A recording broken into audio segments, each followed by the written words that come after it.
Welcome to Tea Time with Honey, where we will be discussing on episode 2 staying soft in the industry with the high femme herself, Knimbley. For those of you listening, I hope you enjoy and I hope you find comfort that you are not alone when you want to be yourself above all else. Now let's sip the tea.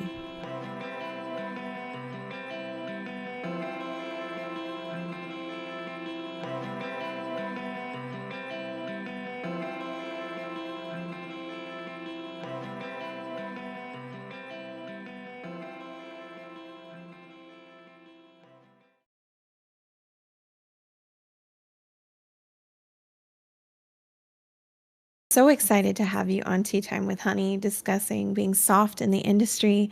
But I'm sure everybody who doesn't know would love to hear a little bit about Knimbley. So who is Knimbley? Where does Knimbley come from?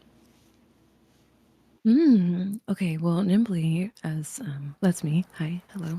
Um, I come from California, and my username comes from having done yoga since I tried to do the math because my community was curious, and I went back and did some self lore. But I've been doing yoga since I was about 13, but I started doing it consistently in my early 20s, and that was around the same time that I started playing Animal Crossing Pocket Camp. And I promise that's important because that was, I think, it's, I mean, it's funny, but I guess given the context, so it was in 2016, and 2016 was a big year for us in the States, if you remember. And Oh, I yes. needed something, yeah. So I needed something that was going to keep me grounded. And I had been playing around with Knimbley as a username, just offline with like some role playing characters that I had. And then when Pocket Camp fully went live, I made that my username, and that was my first Instagram account. So it came from my love of yoga and Animal Crossing, and it's been my username since then. Yeah, 8, 9 years now. That's a really interesting way to start your content creation journey. Yeah, yeah, it's wild too. What about you? I guess I this is our first time actually talking, so I'm curious if you feel comfortable giving me your lore, because then I can tuck that away for later. Yeah, so Aurora does come from what you probably think it comes from, which is the Disney princess Sleeping Beauty. Um, I stuck with that name because everybody when I was in high school called me the like with THE Disney princess because choir was like my whole identity back then. Oh, I love that. Yeah. And so a lot of my in real life friends started calling me Aurora because I had like strawberry blondish hair. Mhm. And I would just like I would literally you could hear me coming from a mile away because I would just be singing in the middle of the halls. Oh, I Um, love that. Aurora is also one of my favorite princesses, so that's oh, she's incredible. so good. It's Yeah. such a good story. Mhm. Another a very strong femme in the Yes. Disney stories. Hmm.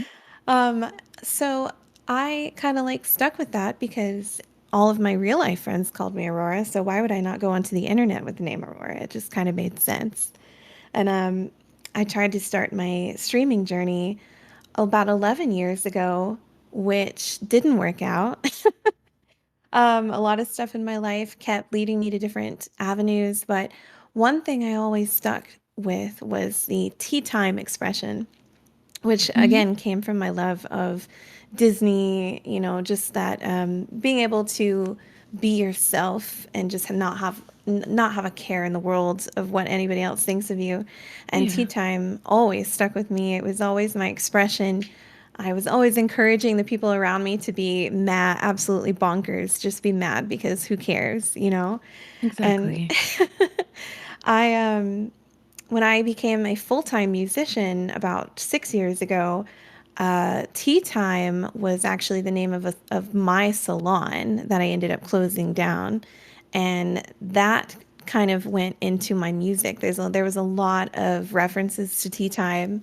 There Mhm. was a lot of references to my beauty journey because I was a hairdresser for about 10 years in Oh, I didn't total. know that. Yeah. Yeah. And I closed down my salon to pursue music full time because of everything that would happen in 2020. Yeah. And doing music full time led me to becoming a content creator, where I was like, you know what? I've been advocating for this basically my entire adult life, so why wouldn't I just start tea time as a community? Which led to me finally saying, you know what? I actually do want to stream. I've tried to do it like 3 or 4 times now. Hmm. So, everybody, welcome to tea time. And Oh, I that's love that just so much. where I came from, basically. Yeah. I'm sorry you had to close your hair salon. It makes sense why your hair looks so beautiful because you have that background in styling. But I'm sure that was a huge decision that you had to make, but it sounds like it ultimately led to what you have now, which has been really fulfilling and where you're talking to each other about our experiences. So I'm grateful that past Aurora chose herself and her happiness and her whimsy. It sounds like that's where the tea time resonated the most for you. And I get it. I get it. I'm right there with you. We're lover girls. Absolutely. And that's kind of like when someone suggested, 'cause I was telling you a couple days ago, I have a lot of people who pay attention to me, specifically other like content creators on Twitter, who are very soft. They're very soft, very attached to that identity of who they are and what they prefer to be. And I've had a lot of them in my comments, just talking about like this podcast in particular, asking Mhm. people what they want to hear about. A lot of them, it was never really like exactly the same, but it all kind of fell under the same tree. They wanted to know how to like remain who they were and not be changed by what's popular. And Yeah. when I found you on Twitter, because I think I saw you because of probably of how many soft the aesthetic things I like and should repost on Twitter, and then I was like, wait, this person's content is so beautiful. I'm gonna follow them. Oh, you're so kind. So it was the algorithm? That's It how we was crossed paths? 100%, yes. And I Yes. was like, oh my gosh, I feel like this person is gonna be a perfect person to ask for this. But I Oh, I'm just honored. absolutely. And I that's what I want from tea time is, I want tea time to not really just be like Aurora. I never want to be grow as just Aurora or just a gamer or just, someone who loves cottagecore fashion. I want to be someone who can give people that platform to speak as well as give that platform to ears who need to hear it. You know what I mean? No, exactly. Because I feel that with folks that have that softer, I don't know if the word aura would be right, but just that like soft, very whimsical um, essence is hard to take up space. And you need to be able to do that in order to be a creator. So I'm glad that we could unpack that a bit and talk about it here. And I'm just grateful that you made this space because it's something that people have also been asking me about for a while. But I don't know if you're this way too, Aurora, where I have a hard time. It's not that I have a hard time talking about my experience, but I would rather do it in conversation with other people so we can relate to each other. Um, Right. but yeah, that's why I was so happy that we could make this work. And even though we've been kind of playing tag with our timing, we managed to have the stars align today. So yeah. And I think that's a great segue into the first question. Hmm. So, identity versus expression, right? Hmm. How do you feel your soft femme aura, as you put it, influences your content and how you interact with your audience? Oh, that's a big question. I like to start deep, you know what I mean? Yeah, no, I love that. No, that's you're just like, okay, formalities out of the way. Let me just like open up your brain with a can opener. Let's get in there. Welcome to tea time. Yeah, perfect. Also sorry if that was too visceral of a description. I've been doing some brain anatomy stuff for a video later. So we got brains on the brain. Anyway, how does my soft aura help influence my connecting with my content in my community? Was your question? It was, yes. Okay. Um, I think that it allows me to feel comfortable just talking about any and all topics with the people that I come into contact with because I don't feel like I'm wearing a mask. Mm-hmm. And I think that sometimes when people see a person like myself or you, they and this could be different for you, but I just feel that we're really similar in a lot of ways. But they think that this softness is a mask, or I've even had people say, "I like your costume" when I've worn like some of my frillier dresses, and I don't take it as an insult necessarily, but it's just kind of a bizarre thing when I'm like, "Oh, this is just a really cute dress that I have," but I can see how it seems like a princess costume. Someone said that to me the first time I ever wore a corset on stream. They Yeah, came into my chat and they were like, "Oh, who are you cosplaying as?" And I just right. was like, "Myself?" Just like, I am the material. Thank you. Okay, I am the inspo. But yeah, I think that it just allows me to not think about my outer appearance and just focus on what it is that I want to talk about because I feel like the person, and I feel like a lot of people, even that aren't in that soft space, will resonate with this, but I feel like our outward expression is just a fraction of the people that we are inside. So I feel like Mm-hmm. the inner me is very like whimsical and curious and a little bit like chaotic at times, and just I feel that when I wear bright colors, or well, I guess my version of bright is still pastels, but you know what I mean. Just when I wear color, and have my hair in curls or wear different clips and surround myself with flowers. It's just what I have in me. It's trying to maintain that sense of, I don't want to say childlike wonder because I feel like it's less about my age and more just that essence of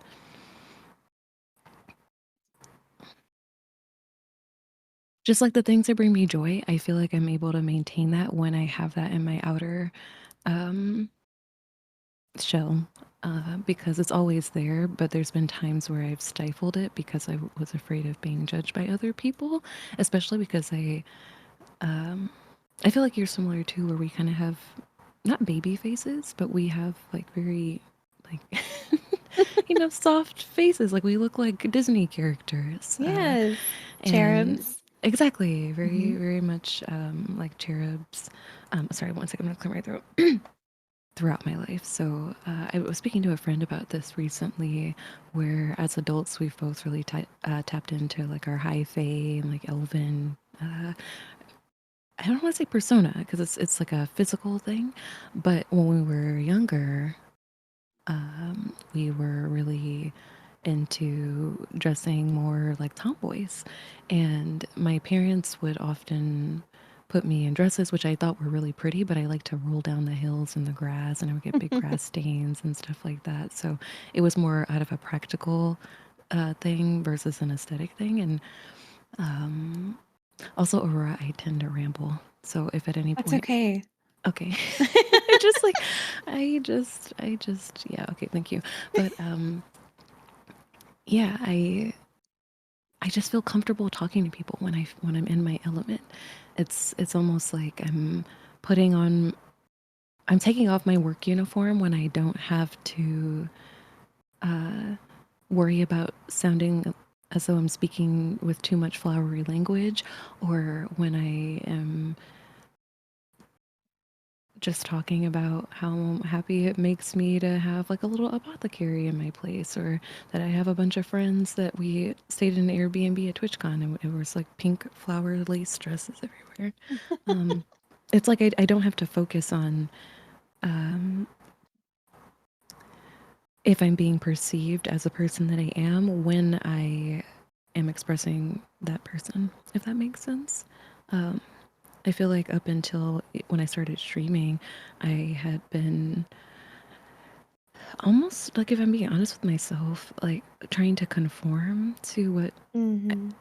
I felt was appropriate being an adult, Yeah. even though it wasn't making me happy. It was just the professional settings that I worked in. And when I look back on it, there was no reason for me to do that because it was just making me unhappy. And so some people it might seem superficial, just, oh, you can't wear your pastels or, glitter, things like that. Those are just surface level things, but it's when I had to be almost more corporate that I Yes. yeah, anyway, I don't know if you feel the same way, but that's kind of the gist of that I answer. most definitely do. I Yeah. think a lot of people who identify as a soft femme probably feel that way. Mm, One thing I've noticed, and especially now hearing a little bit of your backstory, is a lot of soft femmes who are in their adult years identifying that way. I feel they started off either as a tomboy or as somebody who wore a lot of dark colors in their mhm, childhood. mhm. Um, and I almost wonder, not to get too philosophical about it, but I almost wonder if Please that get is philosophical. This is so cathartic. Yes, this is, good. yes, this is such a great way to spend the evening. I'm so I here for this. agree. Yeah. I almost wonder if that is, stemming from how society often tries to stifle the divine feminine Hmm. within a lot of females or femme identifying, and almost, I wouldn't say encourages, but I mean, let's be honest, they do, encourages you to be more in that masculine energy in order to survive, you know? And I feel like a lot of people, they get to a certain point in their life and they realize, I don't need to conform to survive. Actually, surviving would be being true to myself, right? Surviving would be thriving, right? And Hmm. if I can't thrive if I'm not true to myself, and being true to yourself is probably one of the most important aspects of succeeding as a content creator. I don't know if you'd agree with that. No, I do. And it's so funny that you were saying all those things because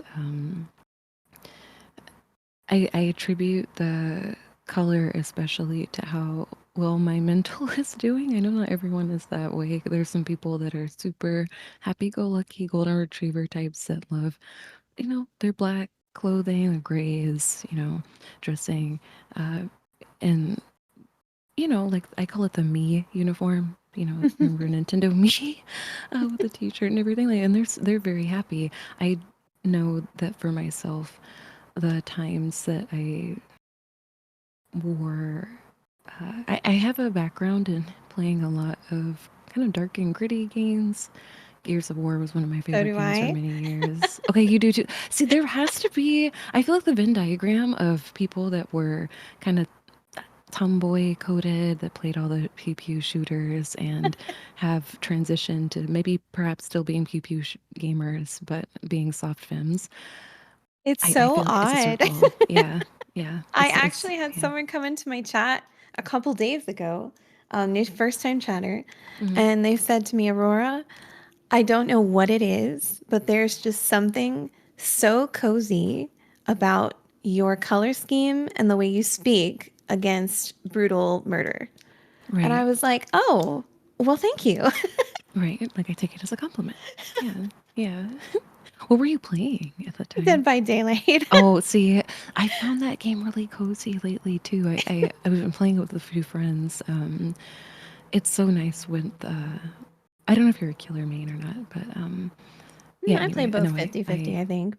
I understand that so much. And speaking back to the color with clothing, I know for myself when I was younger and I wore a lot of darker clothing, that it was due to me just being in a low point, and it almost felt better to just blend in with my Hmm. darker color scheme. I Which see I that for sure. And I wish I could go back to the past me that there were little pockets, and I actually wanted to send you some photos of like Babby Nimmy to show you the transformation. But there's a few photos where I had a couple of floral dresses and I was playing in my backyard, and those are the moments that I felt the most joy during that time. Oh, And it's been wild to come back to that in my adulthood and know that that was there all along. I just I love needed to that. figure it out. So yeah, That's so cute. yeah. Well, speaking of challenges, Mhm. what specific challenges do you feel you face in a predominantly competitive streaming environment? Oh gosh. Hmm. I think, and it doesn't really get to me anymore. I think when I first started streaming, so I've been streaming on Twitch since 2020, October 2020, and early on, I was a faceless streamer, so I streamed just with my voice and the gameplay and just overlays and the rest. And I was so anxious about doing a face cam because I didn't want people to prematurely judge like make judgments on me based on my appearance. And I know now that I shouldn't have been thinking that way, but it's very different to know who you are as a person before you're being kind of, and I don't mean this in a derogatory sense, but before you're being consumed by other people as a form of entertainment. Mm-hmm. I And agree. because I feel like that then you, for myself, I really had to make sure I had a solid sense of who I was as a person, independent of my even my interests and things like that, because games are such a core part of me. Mm-hmm. I am a gamer, and that's how I made a lot of my friends growing up too. So, one of the biggest challenges that I faced, to answer your question early on, was just being judged by some of my peers for being softer, even from other soft creators at times. And I don't think that it was necessarily malicious. I think that people thought that the way that I am was an act, like, oh, you're doing that ASMR thing, like, oh, you're doing like, and it's just, I know that they're not trying to be cruel, but it did sting a lot, especially because I was a faceless creator, and that's all that I had at the time. So it took a big leap of faith and a lot of encouragement from the really dear friends that I did make early on to get started with it. And I'm so grateful for them. We've been friends for 4 years now. Actually, a couple weeks Aw. ago, I went and hung out with them. So, yeah, it was judgment from other people within the same sphere Mm-hmm. for how I exist. And I want to clarify that the people that were doing that were not bullies or anything of that sort. I think it was just bizarre for them to just see someone be that way and it not be an Mm-hmm. act.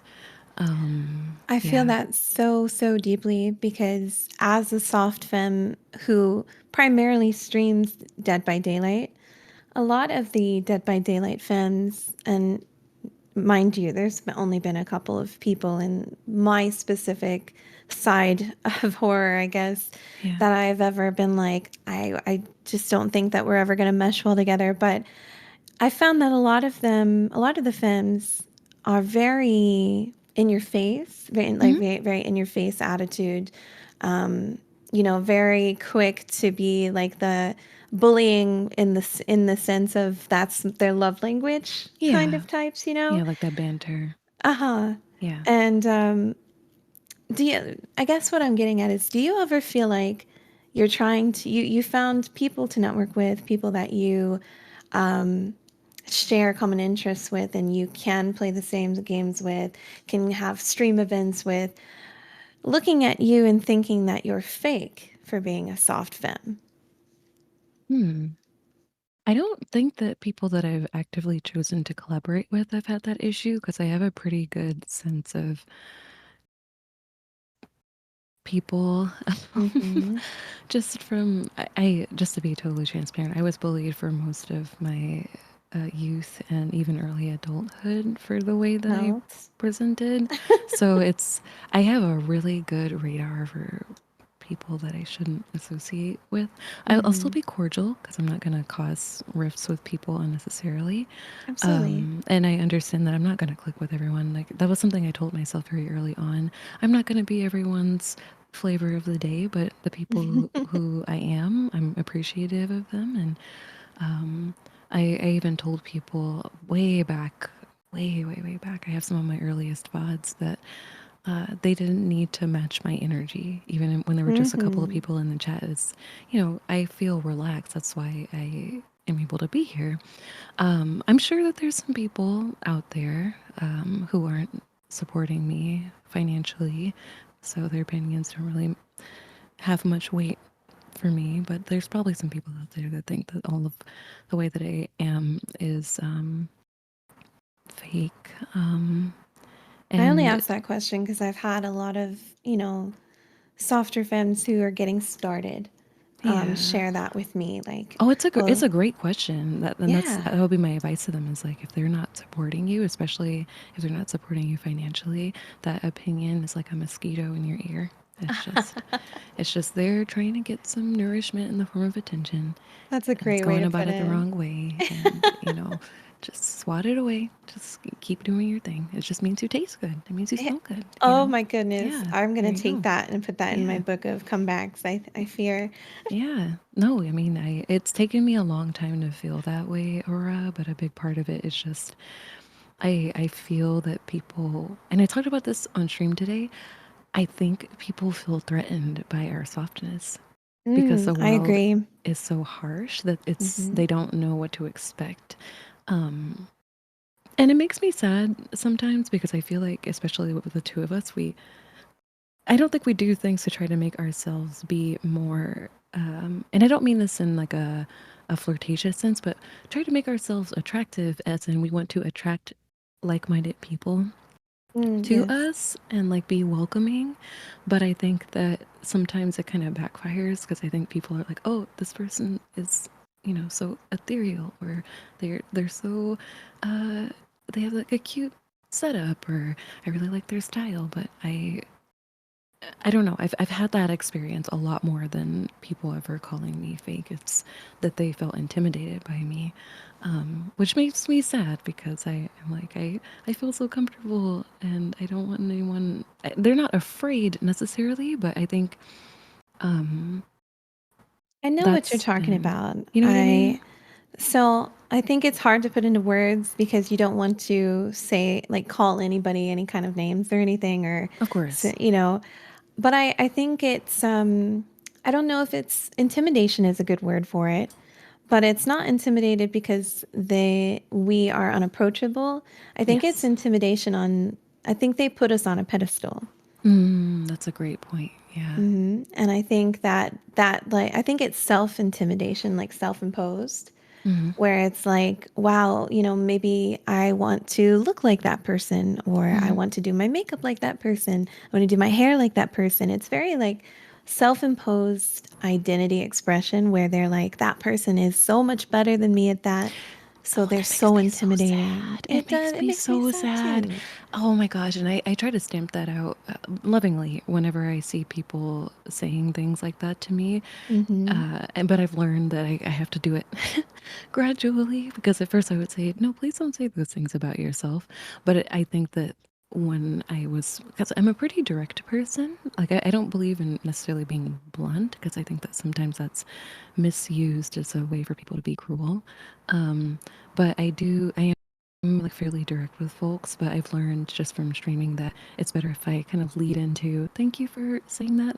Like I'm sure that was coming from a really like kind and loving place, but I also think that it's important that if you're going to give praise to someone, it shouldn't be at your own detriment, um, Yes. because it doesn't. Even though I know objectively that it is praise, it feels bad to me because I don't feel superiority over like anyone, period, but especially not people that I'm in community with. And I want, if nothing else, with my space and platform and content, I want people to feel I hate to say empowered because it's like I want you to feel empowered, but you know what I mean. I do want people to feel empowered just to be themselves. And it's sad to me that I have to say that, but I do feel like so many people are afraid to be themselves, whatever Yes. that looks like, even if it's just dressing like a me. Like that's if that's you, like you should go for it. You don't have to be over the top, Yeah. or whatever that is for you. But I yeah, I think that you're totally right that it's almost idolizing and deifying you in a way because they Mm-hmm. admire you, but you can admire someone and not put yourself down at the same time. So that's Absolutely. yeah, Especially as a soft femme wanting to be a content creator, idolizing another soft femme who is hmm a content creator. You yeah, know, I feel like soft femmes who want to break into content creation, if you have someone that you idolize, that you want to be like, that you love to have their audience, you love to have their setup, whatever the case may be, the way they do their hair, their makeup, their, whether they wear cute little elf ears, whether they don't, whatever the case may be, take that inspiration and figure out how it falls into your own self identity. And don't take that inspiration saying, I could never be that, you know? exactly. Because also, and it's not their fault, but and I try to remind myself that no one knows your journey but you. It's it, and I feel comfortable talking about this because it's us talking to each other, and this is I have to just verbalize this because I'm finding myself wanting to censor my feelings because I don't I don't want to take up too much space, but I'm wanting to set a good example for soft films taking up space and it not being a bad thing. Take up your space. That's what this is Um, for. yeah, and thank you. It's almost it feels invalidating, even though they don't mean it that way, because they don't know what it took for me, and I don't know if it was the same way for you, but what it took for me to get to this point of self acceptance where I Mm-hmm. am the person that I am now, Mm-hmm. and it's again, I don't blame them for not knowing that, but it weirdly feels a little hurtful. I don't, and I No, won't I say get that to it. people. It's like No, I didn't no. just wake up one day feeling like Beyonce, you know. Like Right. And I I like think to feel that's a like good that thing some to. days, but yeah. Sorry, what were you saying? Oh, I was just going to say, I think that's something great to verbalize, because self identity and imposter syndrome, I feel, runs rampant, especially among femmes who are in the content creation industry. So, understanding that you're not just going to wake up and have that perfect self expression, that's not something that's going to happen, you know? Hmm. And And it's a daily practice, it you know. is. It's a Yeah, never ending practice. yeah, exactly. And I like to tell people that healing is not linear. mhm. It's not. And you're going to go in a bunch of different directions, including backwards sometimes, depending on your Hmm. circumstances. And it's just embracing that journey, and all the different paths you're going to take, all the side quests. And it's so funny that you said this because I had someone yesterday ask me, or rather, they started with a compliment. They said that they appreciated that I am a soft person and they wanted to know how they can be soft and safe like me and cultivate safe spaces. And I don't know if you were going to want to talk about that at any point. I hope I'm not jumping ahead at all, but just your conversation or talking point about that journey, especially when it comes to healing, uh, Hmm. ties into that. So, is it okay if I talk about that briefly? Yeah, absolutely. I think that's something that's really important for some people to hear. Yeah. So, my response to them was again, thank you for saying that. I also want to be clear that the person that y'all see here and are experiencing was a lifelong healing person, and it's 10 years of me doing my own personal work and identity searching, I guess. And it's not really a how-to guide that I can offer. It's knowing where you are and who you are comfortable with being, and kind of unpacking all the parts that make you feel ashamed. And that's how I feel that I've become a safer person. But I feel like the same way that healing is a constant, so is being that Mm-hmm. safe space for people. It's like an activity more so than it is a final destination. Um, Absolutely. yeah. And it being a practice, I feel like a lot of newer content creators, especially those who are softer in nature, really need to hear from people, especially established people, Mm-hmm. that it's okay to take a break because it Yes. is an activity, meaning it takes up your mental headspace. Mm-hmm. and Yeah. and just because it is authentic doesn't mean you aren't going to be tired when you're done, you know? Oh, And absolutely. Especially when you're sharing yourself so vulnerably. It takes so absolutely. much to, and it's something that I enjoy and I find it fulfilling, but it's definitely taxing. It is.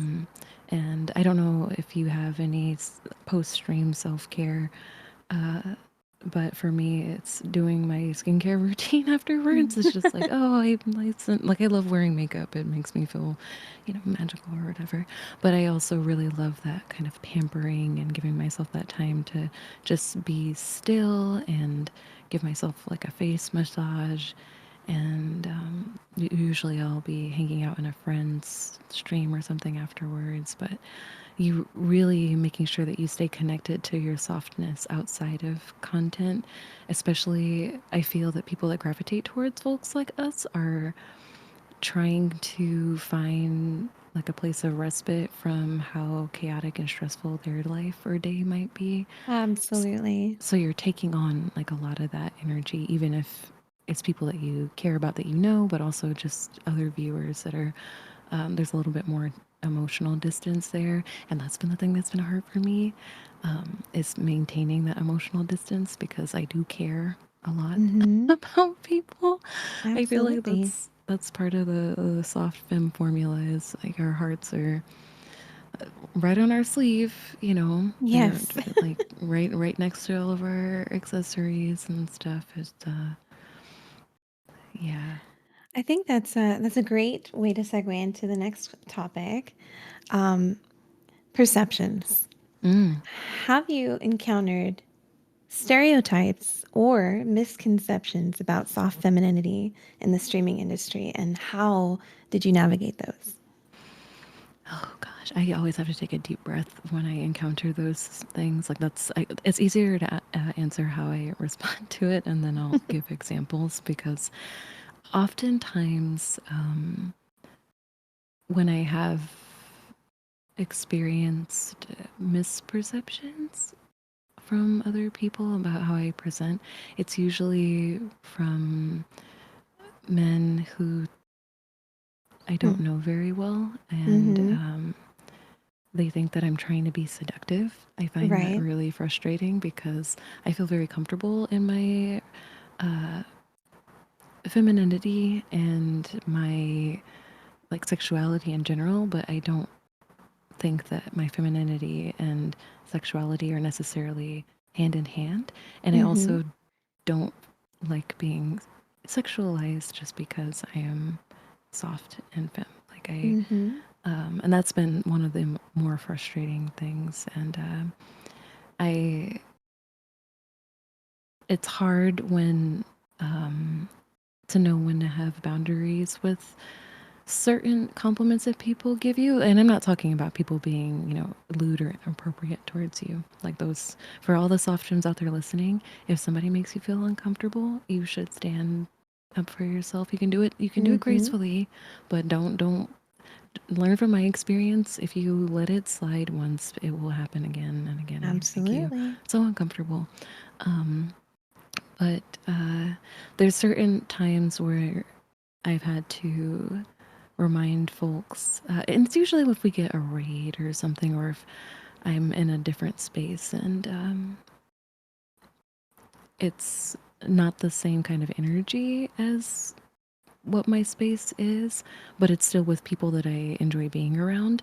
And I'll have to remind folks that, Yeah, just because someone is, I feel like when I'm in these situations, I almost have to go into a big sister role and remind people like, hey, please don't be inappropriate with people. And I don't want to talk down to folks, but it's almost to me, it's common sense to not, um, say inappropriate things to people that you don't know, especially to, It's like putting on that gentle parenting hat. you know what I mean? It's just like, hey, by the way, if you wouldn't say this in front of your family members, maybe not say it to me. Um, A stranger on the internet. yeah, and it's hard because you'll see.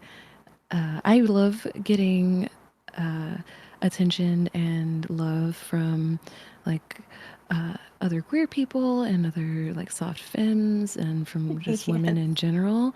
But I have a fair amount of walls up for when men that I don't know compliment me, especially if they're chatters. And I've had to have my mods. They're so wonderful. If my mods are listening to this in the future, I love you. We have discussions around, okay, well, what is okay for people to say, just so that you feel comfortable and safe. So I think, sorry, I'm not answering the question. I'm rambling. So, uh, being overly sexualized by people is something that's really frustrating because, they'll see me wearing a corset or like jewelry and just think that I'm wanting sexual attention when I'm never, ever, ever wanting that, especially when I'm Hmm. streaming. Um, I That's been frustrating. Or just thinking that I'm doing like an ASMR voice. And it's a small but very frustrating thing for me because I just I just don't speak very loudly, and when I am, I just am trying to be heard by folks. And um I think too, with me being mixed race, um people have perceptions as to how I should be behaving, and that's something that I try to remind myself that's has nothing to do with me. That's just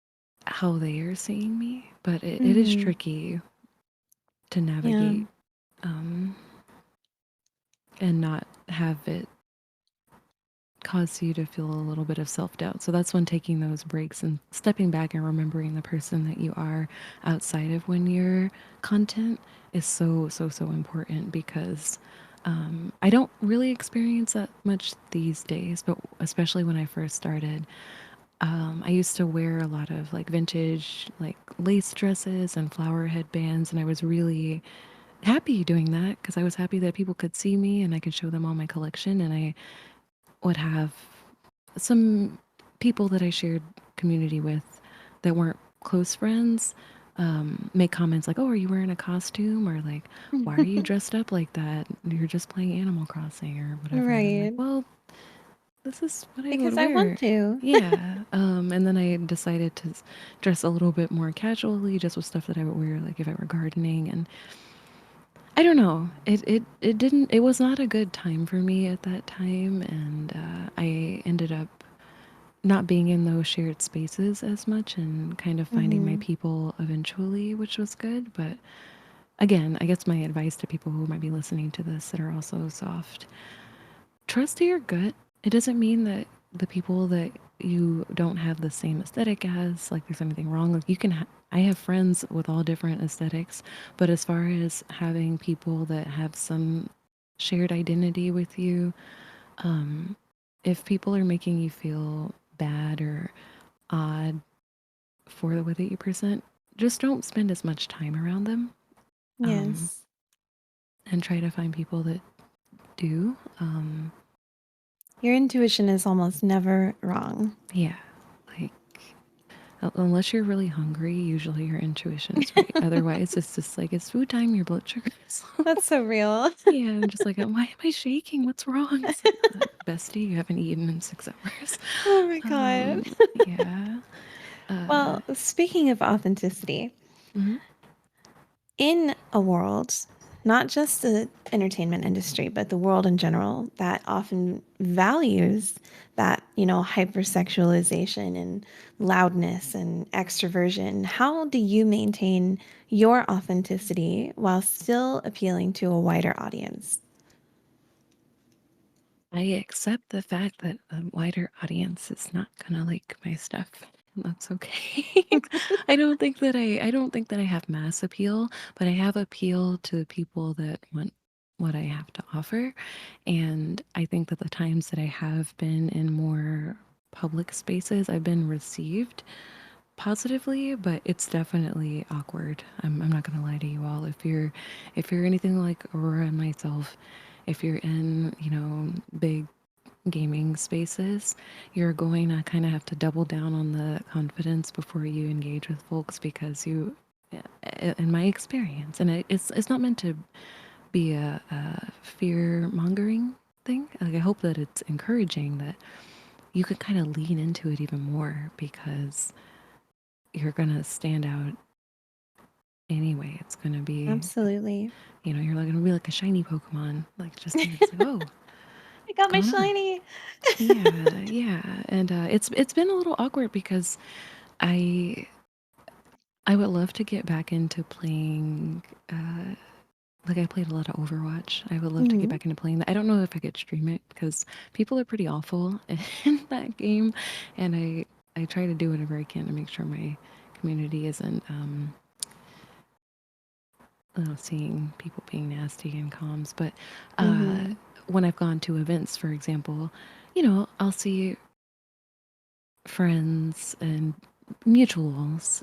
So the friends are people that I consider I'm close with, and I would go out and get coffee or something with them, and then we'll have mutual friends who are in that more kind of epic gamer, and I don't mean this in a derogatory sense, but just they're bigger personalities, like they're more gregarious and high energy, and I love that, the high octane creators. I just am not that, and I will never be that, and that's okay. That's something that I accepted about myself very Listen, early on. every black cat needs their golden retriever. Exactly. And I love that. And I try to tell people like you don't have to match my energy. And because I'm not gonna try to match yours.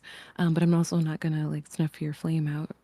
Absolutely. Um, but yeah, there's been a few instances where I have met creators and they're like, oh, you're actually this nice and soft and kind and silly in person. I'm like, well, are people Yeah, not well, yes. how they are online? And I guess in those larger spaces, yeah, there is a little bit more of a personality type of creator, which isn't a bad thing. Like I understand the need to have that persona be separate from the person that you are. Like Chapel Run, the singer, I is it think that's how you Chapel? say it.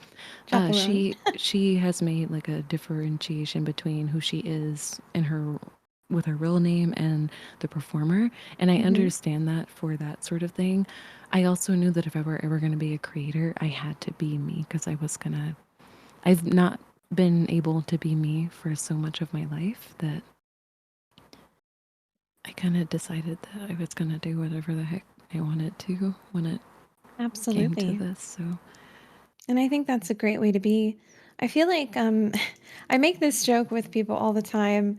Um, when I was in high school going into college, I wouldn't have called myself a goth by any means, but I wore a lot of dark. I wore a lot of dark, but a lot of dresses, but a lot of hmm dark. And hmm I feel like a lot of the like punk slash goths slash darker shaded people when they were in their younger years grew up to either be a cottagecore girly hmm or a vintage girly or hmm both. hmm and, definitely. and there is no in between. Yeah. It's like And we I let it out. You do. It's like Yeah, this like explosion of expression. It's like, and I always attribute it to, at least in my experience, because I grew up in a pretty poor situation. I did Um, too. Yeah. I was emancipated at 15, Oh, yeah. and it was an experience, but it's why I am the way I am today. Yeah. And I think once I realized I was like sobbing when this moment Hmm. happened to me. You know, it was my very first like living on my own situation. Hmm. No roommates, just completely alone. Yeah. And I remember coming home from work, plopping down on my couch, waiting for my soup to heat up, and my cat jumps up on my couch. And it was a very vivid moment. I know everything that happened in this moment. Yeah. My cat jumped up on the armchair of my couch, and I look at her, and she's looking at me, and I just start sobbing because Hmm. I realized in that moment that I was safe and that Yeah. I didn't have to be in this fight or flight mode anymore. And it was like something just clicked. Like I started wearing exclusively dresses, pastels, flowers. Hmm. I literally went onto Amazon, bought a pack of elf ears to take photo shoots with. Oh my god, I love that So so much. started doing like the flower crowns, all like pretty much every cheesy cottagecore Pinterest image you can think of. I probably tried to do it. Because you got to unleash the person that you had always been once you felt safe. Yes, Oh, that's beautiful. You created a core memory with your kitty absolutely. cat and your I soup. I love that did. so wholesome. My soup. I love that so much. And, It you was know, good soup. it was good soup. It was good soup. Oh, But, you know, yeah. I feel like that's an important moment to have. And I feel like a lot of soft femmes that are role models to people, especially these days, they probably all had that moment at some point. No, and I think that there's something to be said because I don't really know. Yeah, it's almost like our I'm trying to form sentences, but I'm also just allowing myself to feel all the things that I did when you shared your story. I really appreciate you sharing that with me. I wasn't emancipated at such a young age like you. Like I commend you for becoming the person that you are. Um, Thank you.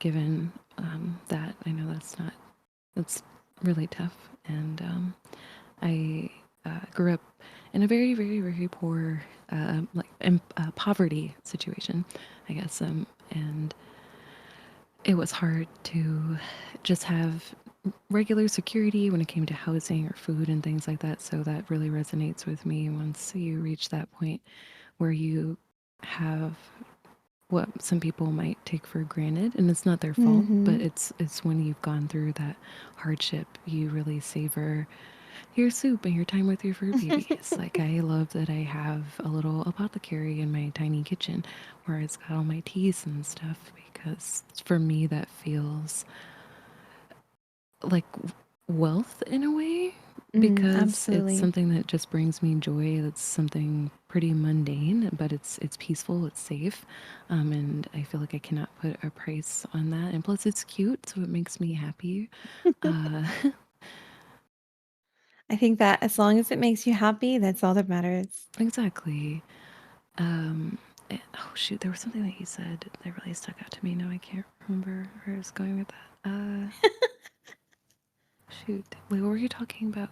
Um, oh, when you felt safe, you were able to unleash that softness. I know so many other soft femmes who have said the same thing to me. It was, Hmm. and not to minimize your experience, but to highlight the truth of that is a lot of us don't feel safe to be soft because, I mean, it's in the phrasing. It's in order to be soft, you have to be so deeply vulnerable, and it's hard to access that when you're in fight or flight and survival mode constantly. And it's been one of my biggest challenges, but the one I'm most grateful for is learning how to still work through hardships and maintain my softness because there's been so many times where I wanted to put my walls back up and my aesthetic is going to be the way that it is just because I really do feel good in that, but the underlying parts of just uh, when times are dire and then I just want to be the loner and not check in with folks, and I remind myself, no, I have this beautiful life that I've created with good friends and family, and I almost want to nurture that the same way that I nurture I don't know. How do I say this? I feel that sometimes there's a misperception that people that are soft femmes are doing it superficially, and that it's just about the aesthetic and the the Pinterest inspo and things like that. And it's so much more holistic and full bodied than that. Mm-hmm. It's that softness can only exist authentically for me consistently when I'm being soft from the inside out, when I'm loving fully and openly both myself and the people that I have around me, and still being curious and excited about the world that I'm in. And yeah, and being, you know, cautiously optimistic. I think that I consider myself an optimist, and that's due to being living through such difficult things. If I weren't optimistic, then I don't know how I would have made it through some of those things. And Absolutely. I don't know if you feel the same way. I do. Yeah.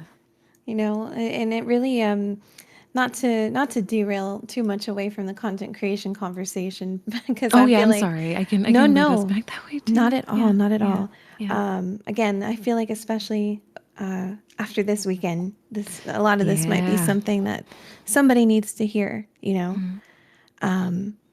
I think what happens to a lot of people is due to poor circumstances that are completely out of their own control. They end up in these victim mentalities. Yeah. And people end up that way because it's the easiest thing to do. Yeah. It's so much easier to say, why me, instead of, well, how can I grow from this? Mm-hmm. Or why me instead of what can I learn from this? And so I think once you reach a point in your life where you decide that you are stronger than the victim mentality and Mm-hmm. strong enough to say, well, what's the silver lining here? Mm-hmm. How can I keep moving forward without collapsing within myself, you know? Exactly. I think that's a really important life lesson to learn. Yeah, and especially when it comes to being in situations that you didn't have control over, I feel like it's so easy to, I think, kind of fawn almost. Mm. Uh, because I didn't mention this before, and I don't know if or I know that I didn't mention this before, but part of my softness as a content creator comes from uh, being trauma informed care certified or trauma sensitive care certified. So within that, you learn that everyone has some form of trauma that they've experienced, and it's not Mm-hmm. to invalidate people that have had, extreme traumas, but more to normalize the fact that people have their own story and their why they are the way that they are. And I think for myself, finding that softness and understanding that, yes, a lot of the hardships that I experienced were not, I didn't deserve those. I Mm-hmm. also don't, and it did shape me into the person that I am. It isn't the end of my story. And I think that that's where my optimism comes in, is because I'm still here. I'm still loving openly, still connecting with people. Like I'm connecting with you right now. This is our first time talking Mm-hmm. officially, and we're, getting right into the core of the people that we are. And Absolutely. I think that's why some folks can tend to um, close up and kind of fawn into that victim space because they don't know that there's other options. And I hope that the way that we express ourselves can, I hate to say it, I hope that it can inspire them to know that, yes, like you can find your happiness and your joy and your sense of community. It's just going to be hard depending on where you are in that healing journey. Like, and I don't think that Yes. people should have to heal alone. That was a mentality that I had when I was younger because I just had a lot of shame around asking for help. But Mm-hmm. especially to the soft femmes, like reach out to people, um, if nothing more than to just not feel alone in what you're experiencing. I know Mm-hmm. there's and I don't know how you feel about this, Aurora, but I know that there's a lot of conversation, which is valid, around oversharing with folks. I do think that a lot of things with trauma are should be handled with professionals, but I do I think that just the way that you and I are talking, I really would love that to be a normal way that people connect with each other because I I feel agree. like, I don't know, we would be better off, especially in times like this when we need to be closer, not. Oh, absolutely. Oh, yeah. And it's so funny that you say that because I've lost so many friendships for people in real life, more than on the internet, funny enough, Mm, where I am expressing to them as my friend that I believe we should be able to be vulnerable with each other. mm, And vulnerability is nothing but strength. And mm, I have believed that for a long time, even before, my deep realization that I didn't have to be in fight or flight mode anymore. yeah. It was a part of me, and hopefully the people who listen to this, hear this, and it's somewhat cathartic for them because it's something that I had to go through personally before I realized it was a strength. I would just be so pained in my earlier years, early 20s, high school, just never understanding why people didn't want to share with me, why people would rather suffer in silence, why people thought that there was such a weird stigma around people who were so open and vulnerable about their experiences or about their hurt and about the things that they are going through. Because for a long time, mental health, and even still to this day, even though it's better, has always been a stigma and it's always been a taboo in conversation. Oh, well, you're kind of bringing the vibe down talking about that. We don't have to discuss stuff like that. Mm, But I had to learn the hard way. People cringe at vulnerability. yeah. I've had people tell me that wanting people to be vulnerable is cringy.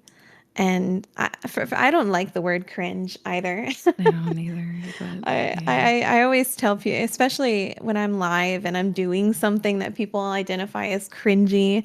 I always tell people, it's only cringy because you have a part of you that thinks it's cringy. If you Clock it. kill that part of yourself that thinks cringe is a problem, it won't be cringy anymore. Mm-hmm. And I think that those two things go hand in hand where, people don't like to be cringy with heavy quotation marks. I know we're not on camera here, but people don't like to be cringy and they identify vulnerability as cringy in a lot of situations when vulnerability would heal so many people. Yeah, and just make them not feel like they're struggling on their own. Like I feel the same way. I tell people to be cringe is to be free, but I also Hmm. am in my early 30s, so I lived through the early internet where if any of the things that we did were live, people would think it was cringe, but Oh I my don't. I gosh, I don't. remember that. You know what I mean? Like, I don't care. Like, Gaia Online, objectively, is Oh very gosh. cringe, but I loved it. I would still go back on it today. If I had enough friends on there, oh, you better believe I'd be in the forums with my little avatar Oh, I because miss it those was, days. yeah, and I'm glad that in some ways I feel that I don't want to call it wholesome because it was a little unhinged at times, but just that carefree, just connecting with other people is something that I've been longing for so many years. And I feel like Twitch has been a way for me to get close to that. I don't need it to be exactly the same because I feel a lot more comfortable with myself as a person than I did. But Hmm. just that, just not caring about what is like cringe or not because it's it's people in a way I feel like projecting Absolutely. because 100%. yeah, because I feel like if it's not harming people, it's okay for people to have a good time. Literally. It's Period. just it's just like they're having fun. Would you like to have fun too? You can join us. It's You're welcome at the tea party. exactly. That's what I tell people. Like, you don't need to, get all dressed up and stuff. If you don't want to, you can come as you are, as long as you're respectful and open and ready to have fun with people. Like, of course, I would love more people to get dressed up in fairy coated and fae coated things, but Absolutely. it's not a prerequisite to No. being in community with me. Um, Yeah, and it's been really refreshing to meet people like you. So I'm glad that of all the horrors that exist on that platform, that we found each other. Me too. Yeah, It's so yeah, nice. yeah.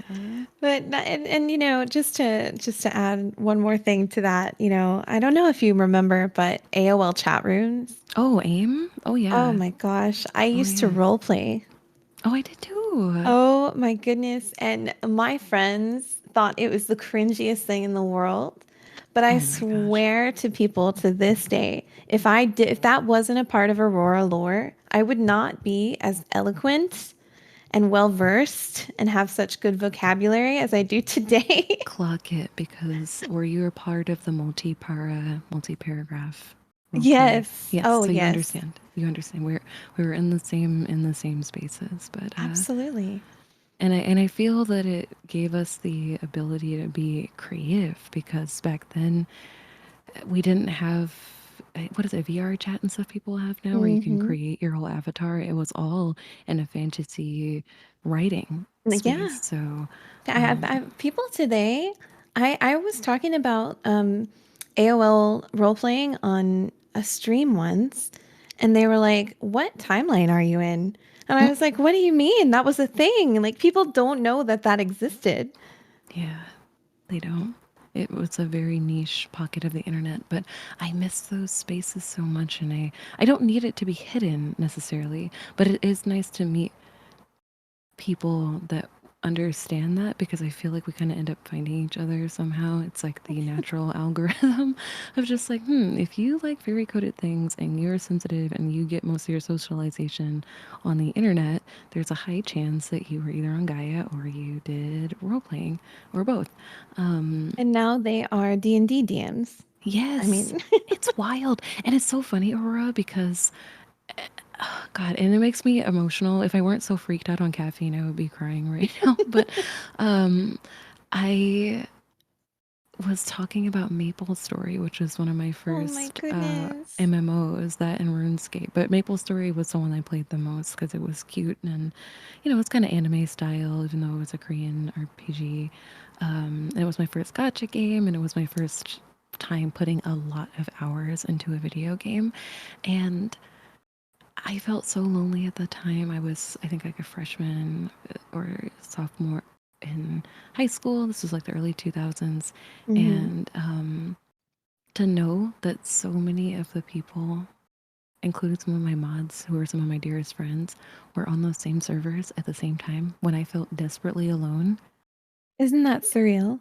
It's so surreal, and it's something that I never ever ever will take for granted, that my people were there. We just didn't really have a way of connecting, and in a way I'm kind of glad we didn't connect at that point, because I would have not been a good friend, because I just was very very very jaded, and just Hmm. my whimsy took the form of my avatars that I would make online. And Hmm. yeah, no, that's really cool that you did that, and I think that that speaks to why finding who you are in tandem with creating content is so important, because you never know the types of people that you'll encounter, especially people that are similar to you. Um, like I didn't know that you were into that either, but it kind of makes sense when I look at Absolutely. your aesthetic. It's like, no, like it's like too perfect. Not that I don't think that it's disingenuous, but it's like she has a very particular aesthetic, that she was either really into Japanese fashion, or she was into these like nerdy anime spaces when she was Wait, I don't younger. need you to clock Yeah. me like Yeah, that. I'm sorry. I just like I'm feeling a bit of like similarity here, but Oh my God. I think someone yeah. came into my chat not too long ago and said, "Did you used to watch Sword Art Online?" Oh, not that. Oh, that's a direct attack, I was please. like, "Whoa." Wow, they pulled up your watch history. Oh Literally, I my said, god. "How did you get my Crunchyroll account?" Just like hacks everything. Oh my god. That's Oh my hilarious. goodness. Well, Yeah. I think that's a great segue. Hmm. Um, as far as it goes for content creation, what types of content do you feel best expresses your soft femme aura? And how do you decide what to create with that? Hmm. I think that being a professional yapper is the best kind of content for me at this stage, simply because I have inattentive ADHD and it's very hard for me to do the same thing for a long period of time. But Hmm. being able to do crafting and art, excuse me, streams has been nice. When I have my ADHD hyperfocus going, I like playing high-end dark fantasy role-playing games because Hmm. there's typically a lot going on and complexities in the story that I can pay attention to and I can learn. I also love enriching people and myself through whatever medium I'm using. So RPGs have been great for that. But the things that people ask me the most for are fashion and beauty content within my niche, and oh sorry, there's a car going by, and ASMR or like audio sleep aids, etc., Yeah. etc., which I think is great because it allows me the opportunity to educate people, which I'm really passionate about, but also do it in a way that comes naturally to me, and I can do it in any way that I like. So instead of trying to teach people and just do it in a classroom format, I can do it where there's art added to it, where people can tap into their creativity and see how things make them feel. And it does feel juvenile to talk about it in this way, in a certain sense, because it's like these are things you did in preschool and kindergarten when you still No. produce serotonin naturally. But it's like, you know, but in a way, it's why I love this space because yeah, a lot of us. I feel like most of us that grew up in the States, especially, are kind of expected to grow up almost immediately and get Hmm. put into testing and like start planning our futures in college as soon as we know how to get potty trained or something. So as a person in my 30s, I really want to try to, like, I have no desire to be a child ever again, but I do have Sure. a desire to return to that curious Nimmy that just saw the world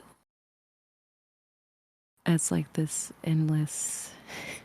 I don't know. I feel like I'm gonna sound too woo woo at this point, but I kind of don't care No, either. I totally understand what you're saying. Like I'm missing the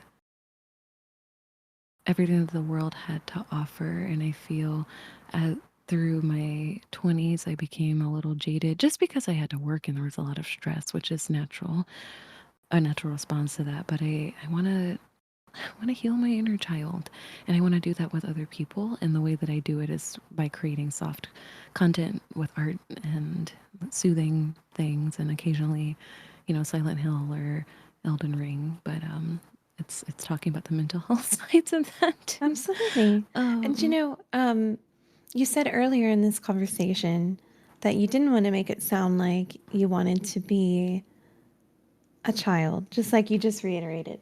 mm, But I liked how you said it when we started talking earlier. Childlike wonder. mm, I think childlike wonder is the adult expression to having that hope, that optimism mm, as an adult without acting like a child, you know? mm. And I feel like I actually wrote a song with my old band before I started doing more of the streaming side called Intergalactic. I would love to hear some of your music. Yeah, absolutely. Yeah. The song specifically, the music video never came to fruition because the budget was huge. Yeah. But the music video that we had planned, that we wrote a script for, basically there's a part. It's a very short song. It's kind of one of those songs that gets really like emotional and bold and loud, and then it ends very quickly, very soft. You know what I mean? Mm-hmm. And the primary area where it gets its loudest, it's basically talking about the second star to the right was the night that we fell behind, specifically referring Mm. to Peter and Wendy, right? Oh, with Peter Pan. Mm-hmm. Oh, I love The beginning that. of the song, I was speak singing, and it was Peter asked Wendy, "Please don't grow up. I need you." Mm-hmm. And so that's the whole song is basically about growing up and chasing your childlike wonder. So the music video is going to have me chasing Peter. And Oh, I so love I was that. chasing Peter through the forest because Yeah. Peter is that, that embodiment of not growing up, right? Hmm. And Wendy is the embodiment of understanding that you have to grow up, but you don't have to stop being hopeful. Exactly. And so basically, the end of the music video was going to be myself, and it was going to be a really quick zoom in on my eye, and you would see the Jolly Roger fly across my eye in the sky, and Oh, then that's so it would go, cool. yeah, and then it would like basically pan over to a bedroom, and the only thing that you would see as the song ended in this very soft, the last few words are "Don't go, don't grow old." And the Mm. last thing you would see is me walking out of the room and turning the light off and seeing this old teddy bear that's still in my closet. Oh. And the whole point of this song was you don't have to stop being hopeful. You don't Hmm. have to let go of that childlike wonder, but you do have to grow up. Hmm. And I think that that's something a lot of soft femmes struggle with Mm. is that balance of am I being childish or am I being optimistic? You know? Mm. I feel like that was a very roundabout way of getting there. Well, I appreciate the backstory. I didn't feel that it was roundabout. I'm a very visual person, so it was really nice to go on that like kind of mind's eye video concept with you. I was just like looking at my ceiling, imagining all of this, like, oh, this is so cool. Like, I It want to was listen going to to be their such a music good music later. video. Yeah, I mean, who knows? Maybe you can make it come to be in some other form or fashion at some day. Absolutely. Um, but no, that resonates so much with how I feel in general. Is that yeah, there's been times where I feel like even explaining to people what my job is, that they're like, "What you do? What you play video games and things like that?" And Hmm. I try to explain to them it's a lot more than that, but essentially that's what I do on my day to day. But it's more of like a communal healing of childhood trauma for a lot of people. Really, But though. yeah, you know what I mean. And it's it's just doing things that we weren't allowed to do, at least with my age group, which is just be joyful, Hmm. and still have our full range of emotions. I think that that is something that a lot of folks can struggle with, is almost, at least this is what I've noticed from other soft people. Sometimes they have an aversion to the more intense uh,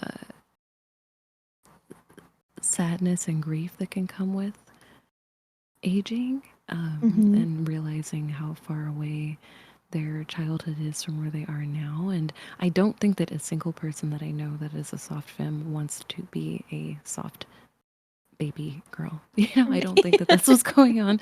But I think that we miss that. I don't want to say freedom because I don't think the kids really have freedom, which is kind of a sad thing to say, but just that not being overcome by all the responsibilities and stress and worries that come with knowing what you have to do as an adult. And I think that there's a way to manage that while still maintaining your whimsy, but it cannot exist without taking breaks. And that's something that I think a lot of us can be better about, is knowing when to tap out. Um, Yes. like when it goes from being something that's healing to being a form of escapism for myself, that's when I remind myself, oh, okay, well, I was yes, laying the house down boots too hard, and I need to declutter my room because I don't Yes. know about you. I have a lot of really pretty things, but I also have clothes that I don't really wear anymore that I keep saying, oh, maybe I'll wear it the other day or another day with a different outfit. And nope, it's just been sitting in my donation bag. So if you turn my stream camera about 15 degrees to the left, you will see my donation bags. It's still very cute in my room. Don't get me wrong, it's not like a gross, there's not all food stuff everywhere, but yeah, it's cluttercore. It's maximalist, but then there's like it's like Animal Crossing islands where people decorate. Everything Oh will be my nice, and then you goodness. have the flower beach. I have my flower beach with my clothes right now, so That's hilarious. yeah, that's when okay, I don't know if you feel this way, Aurora. I kind of hate the term adulting. I know what people are talking about, but I feel like I'm too old to be using that at this point. I don't feel old, but I feel that that was a good term for me to use when I was in my mid to early 20s, but now I'm like, oh Sure. no, I have adulted. I am I, like there, it's all bold. I'm here. Uh, I gotta get some stuff together, and I'm so grateful that I'm in community with people like you that remind me that it's normal to feel these things because it can feel really lonely. Um, yes. and trying to connect to other people my age that even if we have similar jobs that we're doing, um, I had this experience earlier this year where I was on a panel and I had to think so hard about what I wanted to wear because I wanted to look quote unquote professional, Hmm. but I didn't want to show up in a suit because I'm not a suit girly. I'm a satin, flowy dress, pastel girly. So uh, there are some times where we are going to have to conform just a little bit within the suit, the hyper professional space. Hmm. So that isn't fun, but it's been a nice challenge. Just Sure. X Games mode. I had to go to Zara and get some normal, not flowery clothes. So I don't Some know if you felt modern that. colored dresses. Yeah, yeah. I Um, totally get that, which is a great segue into my next question. oh my gosh, look at us go. That's We're we're just going so four good for at four. this. Yes, naturally in sync. You're an Listen, incredible host, by the way. I'm oh, honored that thank I'm you. your You first are an guest. This has been incredible so nice. guest. Yeah. This has been extremely cathartic. Hopefully, it has been Yeah. for you too. Oh, absolutely. I've been smiling the whole time. Good. Hmm. Well, my next question is balance. Balance? How do Oh, yeah. you balance your personal style and expression with the expectations of your community? I enjoy letting them down if they have any expectations. This is lighthearted, but I do what I want on my stream. I can't do what I want really anywhere else. I do what I want on my stream, and I throw curveballs every once in a while. Like I wore all gray yesterday because I was sad. It was still Oh. polka dotted, like so it had like a little curls and little, that was my equivalent of dressing like my old goth self. I'm like, I am not wearing flowers today. We're wearing polka dots. Mm-hmm. I'm dressing like I am a high school biology teacher. Mm-hmm. This is not a derogatory statement. Rather, this is just where I'm at. And yeah, I think that they know that I'm. Some would call me a little stubborn. I think, in my community, it's very loving, but they know that when I'm on stream, I'm gonna bring my full self, and um, it's actually been really sweet. There's been some moments. Last year, I worked at a lab full time while I was streaming full time, and that was really stressful in multiple ways. But I would work from 7 a.m. until about 6 p.m. and then stream from 6:30 after I got home Oh, until I get about it. midnight. You I'm a know? full-time flight attendant. Oh, That's what so you pays already my bills. know. So I Yeah, get it because I yeah, would like to not be a full-time flight attendant and do my yeah, content full-time. So I get it. yeah, yeah. It's so taxing, and I think that if I could go back in time to when I was working full time, I would tell myself that it's okay to show the stress a little bit more to my Yes. community, because there That were is, times where they would express concern, but I have a hard time. This is gonna sound so sad. I have a hard time when people care about me, and it's not that oh, that's so real. it's it. I'm used to being a caregiver in my relationship. So when people express that care and concern, I'm like, oh shoot, I'm doing something wrong. Like I gotta pull it together. But I really wish that at that time, especially, I had just let them know and just taken a break around that time, even if it were just for a couple of weeks. Um, because but I know why I didn't do it. And it's because they, like the people in my community and my friends that I've made there, and just what I was doing was bringing me so much joy. And it was almost like that light that I needed during one of the most stressful times of my life. Um, yeah, uh, And I think that's a great advice yeah, to give to soft femmes. I feel like a lot of us, like we were talking about earlier, wear our hearts on our sleeves. yes, And I think that makes us susceptible to soaking in all of that emotion, mm, right? Like me personally, and hopefully whoever's listening to this hears me when I say this. mm, I've taken the last 2 days off of stream, which was the hardest decision for me to make yeah, because, like you just said, even though it's not what pays my bills at the moment, it is probably the thing that brings me the most joy in my life at this moment in yeah, time. And that's, highly attributed to my community and the people who mm, show up for me because people coming in to your stream and telling you that you make that small difference in their day and mm, having it happen multiple times, there is no amount of serotonin that can match that. not at all. Because it's like you being the person that you are and being genuine is, I don't want to say healing, but it is how I feel. It's And nice. it's reassuring, It it's is. validating, and it gives me a sense of purpose, which I really need when I'm going through Yes. difficult times. Is because I think, and especially given, what we're um, experiencing this week, um, we need to have that hope. We need to have, we have this thing in my community called Glimmer Gatherings. And it's, I'm just catching myself because I'm like, I don't want to call it a cozy version of a trauma dump, but that is essentially what it is. Because a glimmer is a trigger in your brain similar to a trauma trigger, but it's something that brought you joy. So, for example, I had a chocolate milkshake. That is Mm-hmm. my glimmer for the day because I love chocolate and it reminds me of when I was a kid and I would have like Nesquik and stuff. But we have those glimmers and they're meant to be like a glimmer of hope.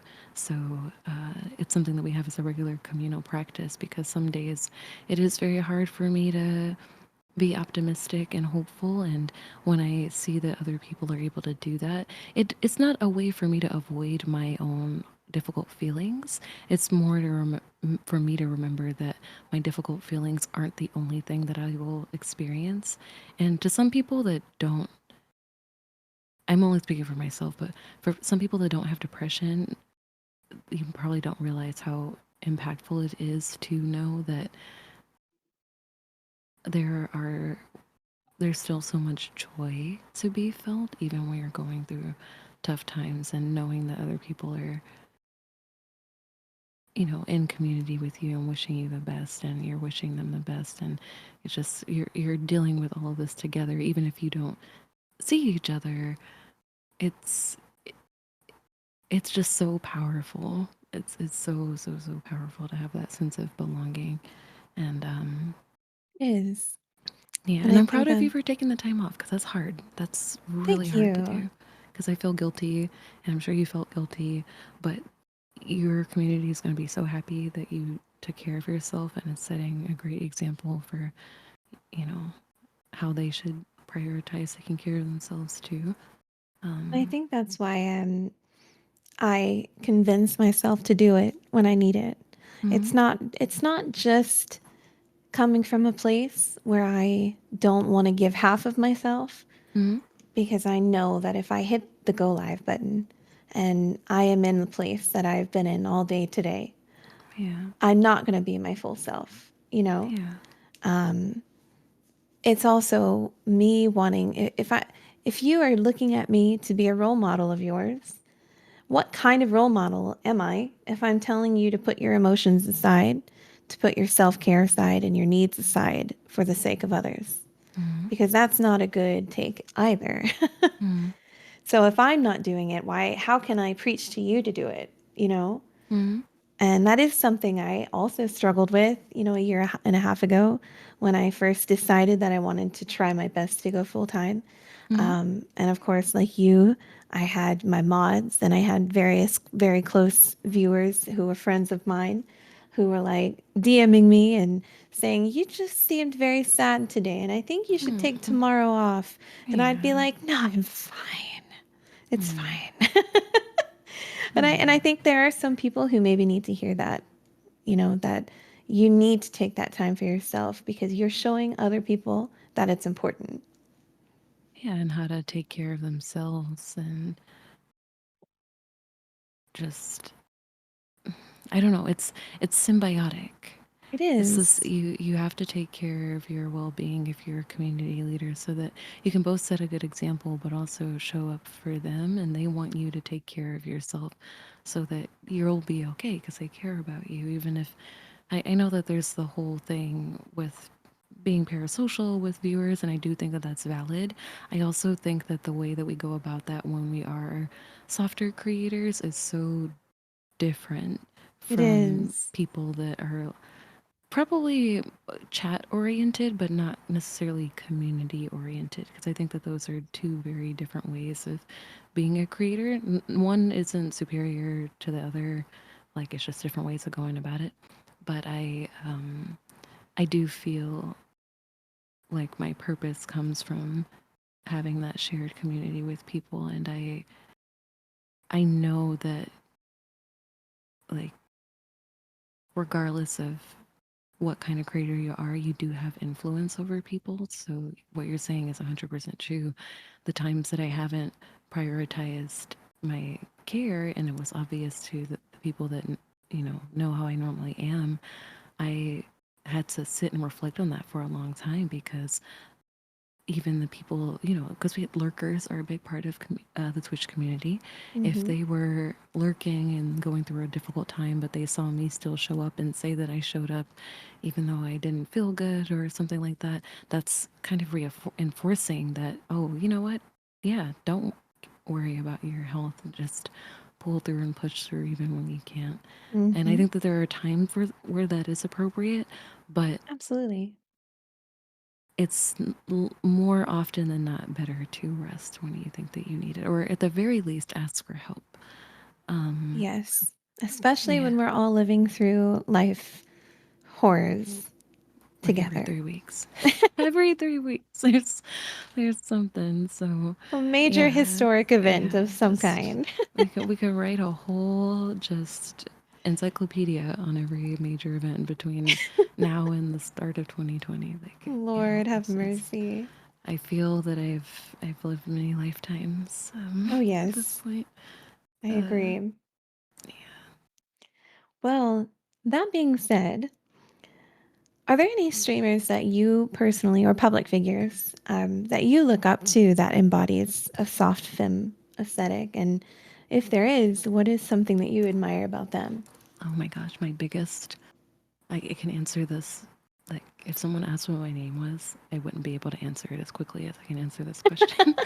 But FKA Twigs is my number one, just everything. She's a singer from the UK. Um, she's also mixed race, and she is painfully soft. And I mean that in the best way Oh, possible, that she's always worn her heart on her sleeve and just has been someone who I have admired for a long time and have gone through kind of similar, for better or for worse, similar dramatic life changes in the same timeline of just figuring out, sexuality and identity and how to be soft in a world that is just so determined to harden you. And she also loves swords and place and stuff. She's kind of morphed into this very almost like alien type of figure at this point, which I love that for her. I don't think that I'll be shaving my head anytime soon. I really like wearing braids, but I still love everything that she embodies as far as being very much connected with her divine feminine and being connected with community and being unapologetically vulnerable, even at times to the detriment of herself. I have been learning a lot from her example to not be quite so vulnerable.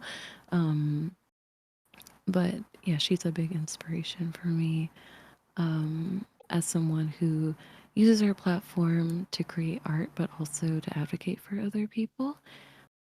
And that you can still be able to take care of yourself as a creator and not have mass appeal. Nori, my cat is here. You probably can hear Oh, I him. hear them. Hi, That's so monkey. funny. You say hi Mine to is sitting Aurora. right behind me, asleep on my beanbag. He's like, you've been sitting at your desk for a long time and talking. What's that What about? are you doing? hmm and also, as far as creators that I know, oh god, there's so many people that I look up to. Um, of course, I'm drawing a blank when it comes to creators. I think because I don't want to leave anyone out, and I don't want to list people off and hurt anyone's feelings. But all of my friends that I've known since I started creating, especially, and these are people that I feel like I have to highlight. My friends, Mar, who also loves Dead by Daylight, but I met them playing Animal Crossing. They are such a wonderful, genuine human, and their sister, Amber. Those were two of the first friends that I made on Twitch.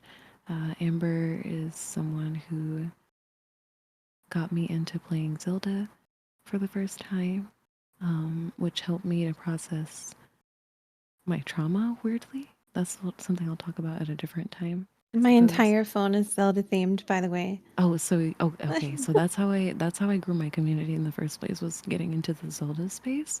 So we have to talk again, Aurora, about Zelda stuff because oh my god. But yeah, Amber in a way helped me to heal parts of my inner child that I didn't realize needed healing, of that sense of discovery. Like Breath of the Wild is what she told me to play, and that just changed my whole life, literally. And she also got me back into Pokemon after a decade and a half of being away from it. So um, there are several other people that I love and admire and look up to. But Amber is someone that I see as a soft femme, even though she's more like kind of like Ramona Flowers type of soft femme, and Yeah. I'm more like well, she's like Ramona Flowers and Princess Peach put together. That's the best way I could Oh. describe her. Um, and I'm like Rosalina if I can do, because she loves Nintendo, but she's someone who I love, and we have this really nice connection where we just check in with each other, just like, okay, I know we're caregivers and we're always really busy, but I love you, I miss you, hope we can see each other soon. Um and oh, my friend Dukesley, I freaking adore. She is she streams tarot and variety games, and she's someone who I've had as a friend and a healer through her like tarot and astrology for three, going on 4 years now.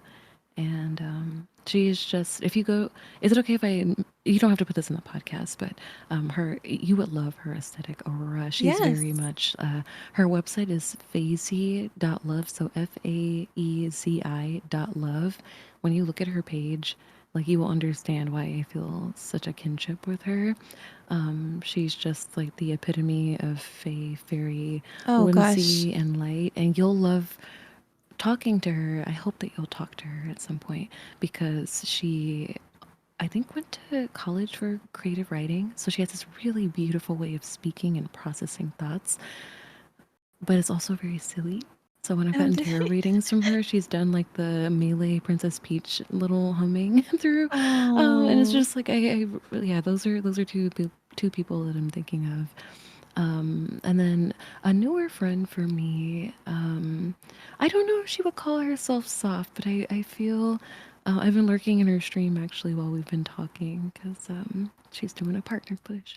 But my friend Alex Noramaki, I met her. She's also a Zelda fan, but she's someone who has such a big, beautiful, and open heart. And I think that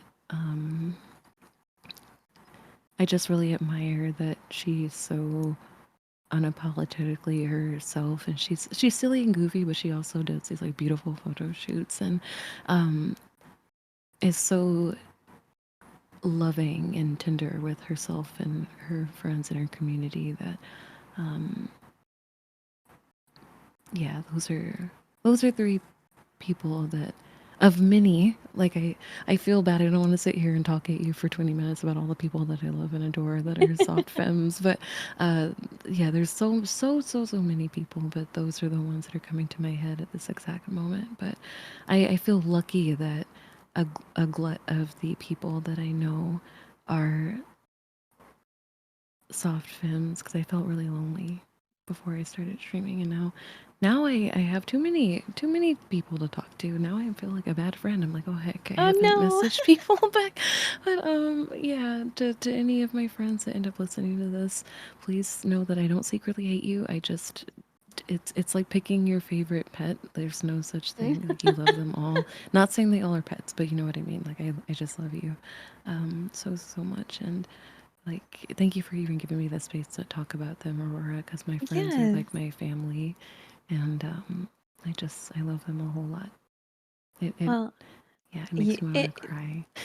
How I much I love hear the them. love. I Yeah, hear it. It's yeah, it's very obvious, and yeah. I feel like love like that for mutuals and friends is something that you just can't replace in this life. You can't. Yeah. And showing gratitude for the people in your life, I think, is the most vital way, especially as a creator, Oh because yeah. this is a very lonely career path. Mm-hmm. Especially, I um, feel like that's a key part of being femme. Like I didn't yes. mention that, but I think that being a soft femme is as much of the aesthetic that people see, but also the philosophy behind it is that softness comes with that love and gratitude for all of the things that are beautiful in your life. And for me, a big part of that are the people that are there because I could have all the cute things in the world, but it's the people that I have met and like the people like you that I meet and connect with that make me feel the most like myself. It's like, oh, there's other people that like care. That feels great because I know that people try to make me feel like there are folks that don't care anymore, but that's not true. We're just shy and stressed out, but that's why we make time for moments like this. And I think that the podcast that you're showcasing is going to really help so many people. Thank you. Yeah. You're gonna make me cry. It's okay. We the tears must flow. That's what I tell my friends. Like it's okay. We have a lot of repressed tears over the years, so we can Yes, we just it's do. okay. Yeah. Well, speaking of gratitude and yourself, how do you envision your journey as a soft femme in the streaming industry evolving in the coming years? Ooh. I really hope that there are more people. That's a fantastic question, by the way. I really hope that there are more people that feel comfortable just being candid about their emotional experiences and learning how to communicate in a way that feels safe for them so that they don't end up feeling like they overshared, but also don't feel like they're stifling their emotional experience because they're worried about being judged. I really hope that by me consistently showing up and just communicating openly and connecting with people this way that we can have this next, I don't want to say next generation, but the streaming space, I'm hoping to have a impact of just people being more open and Yeah. not really worrying about putting on a persona. I don't think that the people that put on a persona are doing it because they want to mislead people. I'm sure that there's a handful of people out there like that, but I really don't think that that's the majority. I think that there are people that are really desperately wanting to be more open and soften whatever that looks like for them. And I think that it takes us, it's always the femmes. We got to do it first, you know? Um, Absolutely. And I think yeah. that's why so many people get that, heavy again on the quote emphasis Hmm. fake from Yeah. it Yeah. is, and again, I agree with you. I think there are some, I'm sure, out there that Yeah. fake it to Yeah. to be more appealing or to appear more feminine than they Yeah. actually are. Yeah. And there's no, I don't judge anybody who does do Yeah. that. Yeah. Again, it's all about your journey, and everybody has faked something before they actually found their actual self identity. Yeah. But the majority of femmes and soft femmes, they're doing it because they're hoping that nobody will judge them for that, and they're hoping they'll find their people. Hmm. And I think it's important to remind people to keep hoping. Exactly. Especially in this time where people are feeling like their hope is being stripped away. Um, I Yeah, that's what I try to remind my community is the reason that I show up the way that I do is because people fought hard for me to be able to live this way. And Yes. even if I weren't just doing it for their sake, I want to because it's like I want to see how happy and fulfilling my life and the people whose lives I can impact can be both passively in the way that I express myself, but also actively in the ways in which I build with other people. And I don't think that people realize that even with us having conversations like this, how like almost revolutionary that is because like less than 100 years ago, like women weren't able to talk about mental health period, let alone Mm-hmm. with each other. So the fact that we can do this here is really kind of sacred to me. Yes. And you know, I'm very silly. I'm not always this austere and just like, oh yes, talking about our feelings is so sacred, this act. But it is, and I want to give it that respect. But it's also like a lot of being femme is being silly and having that mirth and whimsy and stuff too. It's just Absolutely. this is something that's important to me, so that's why I have this like really serious tone. Like I just learned how to make characters and Procreate work today, so that was really fun. Aw. I don't know if you remember the ponies. This is going to be blasphemous to you. I'm so sorry. But you remember Fantasia, the Disney animated Oh, film yes. with the little Pegasus? Yeah. So I made them twerk. I learned how to do the warp Oh. thing. Yeah. So don't look at that. Um, but I So what you're saying is don't go look at that VOD. That VOD don't look at doesn't the vibe. Yeah, exist. it doesn't exist. But that's like it's silly. It's very unserious. It's very goofy. But it's having that balance. Like you were asking me about balance. There's a balance. The balance is understanding how important it is to be authentic and genuine and vulnerable with people, and also to remember to laugh with people. Like I love having a little hee hee with my friends. Um, if you ever talk to Dooley, she is hee hee ha ha incarnate. It is wonderful.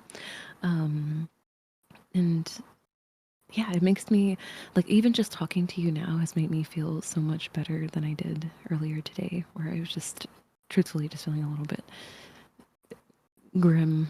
Um, you know, Same. uh, Same. but it speaks to how important it is to have those moments of conversation with like-minded people, but also people who have lived a life separate from yours, because it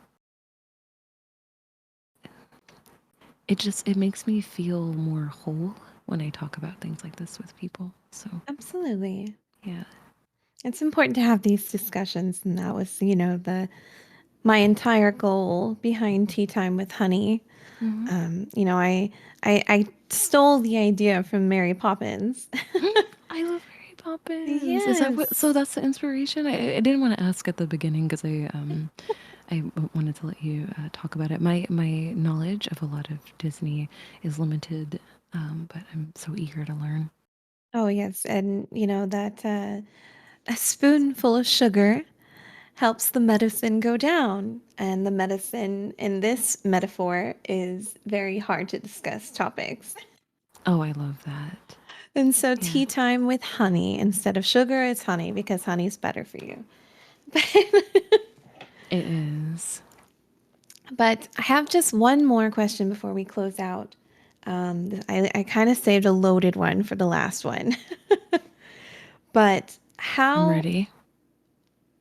do you feel personally, based off of your experiences or the experiences of those close to you, do you feel softer creators getting into the streamer space face more gendered or perception based bias?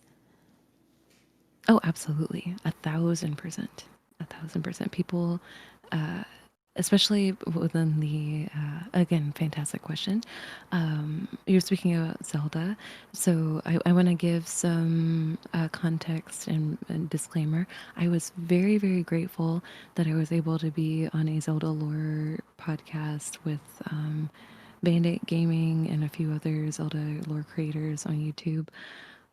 But when I tell you, I felt like I was in a minefield, not necessarily because of what we were talking about, but because I was during my interview segment, I was the only woman, Hmm. which is no one's fault. Like, I should be able to be in the company of, like, male creators, and they weren't making me feel uncomfortable. But it was so interesting to feel like I was very confident in what I knew and what I wanted to add to the conversation, but I had people in comments not paying attention to what it was I was actually saying, but having an issue with the fact that I was like soft and soft spoken, and also I think at the time I dressed up like I was a Hylian, like I had a green shirt and some ears and stuff on, and Oh, it was for all the other creators. And I guess I should just say I was looking at the live chat, so I don't want to be critical of people that were commenting on Bandit's video. Bandit is lovely, by the way, one of my favorite creators in that space. He's really, really sweet and welcoming. But yeah, people were making all these comments about my voice and not listening to what I was saying, and I found myself getting frustrated. So I stopped looking at the live chat, which is probably a good idea in general when you're doing collabs with larger creators. But absolutely. um, and it's even though I was talking about similar things as the other panelists that were men, I wasn't being taken seriously, and my knowledge was being questioned a lot more harshly.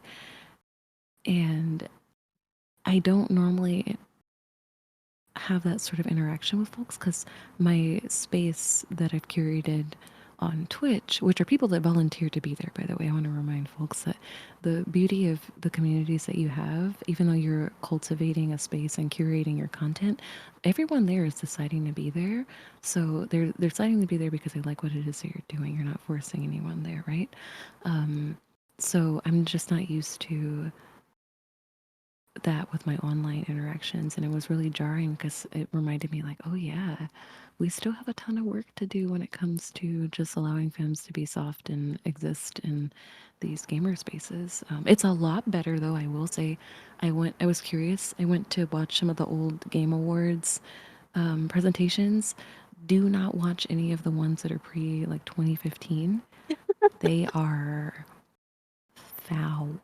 I was Oh, I'm not shocked. surprised. I was shocked because I just don't really hang out in those gamer spaces, but I do enjoy watching the award shows recently just because it's my industry now. But I was so shocked, Aurora. I'm like, oh, right, this is how most of the gamer space is. It's folks that have this type of humor. So I have to remember Mm-hmm. that when I'm going into these spaces, I kind of need to put my extra padding on, like emotionally, and not take any of this and internalize it because these are not people that I would really associate with anyway. Um, Absolutely. And I have to say, I have to give Twitch their props. mm, Everybody has their own grievances with Twitch and Kick and YouTube as mm, different platforms, but Twitch, I feel, has created such a special space mm, for softer creators. mm, I feel like softer creators are more likely than its contenders to find a community and be able to build a community safely mm, who where you can create that, like etch that part of your world out. You know what I mean? Exactly. Where Uh, it feels like a community. yes, and especially and since we both now DreamHack was my very first creator invitation. So Oh, DreamHack Atlanta was congratulations. thank you. It was the first time I had a creator badge. Very exciting. But I will say, since you know, and you brought it up, back in 2015 when it was probably at its worst, I feel like it's a wake up call to what being a full time creator actually entails, and how you have to approach that a little bit differently when you are softer. Because I felt like I was prepared going into a convention. But when I actually stepped into the Creator Hub and saw all of this beautiful blend of personalities. Now, I'm not saying like anybody was mean, but Hmm. it was just very abrupt. You know, Mm. I'm trying to find the right words for it. It was very, I don't know what the proper word is for it, but I do know I didn't expect how overwhelmed I was in the moment. Like I thought I was mentally prepared to like put myself out there. I had my Yeah. 30-second elevator pitch. I had like my QR code. I was excited. I was confident. And then I would find myself in these circles of people with hundreds of thousands of viewers and Yeah. followers. And I would just like clam up Yeah. because I am so much more soft spoken than they are. And I got invited to go and hang out with Ghost Gaming at an after Oh, party. yes. Yeah. That was an experience. I loved Ghost Gaming. Ghost Gaming is awesome. Yeah. I got invited to the Ghost Girls Discord, Oh, let's go. and it's great. It was just so different in comparison to what I do day in and day out as far as it goes for my self identity. And so I think what I'm looking to say is it was like an awakening to popping my own bubble, Hmm. shattering my own glass house per se. Hmm.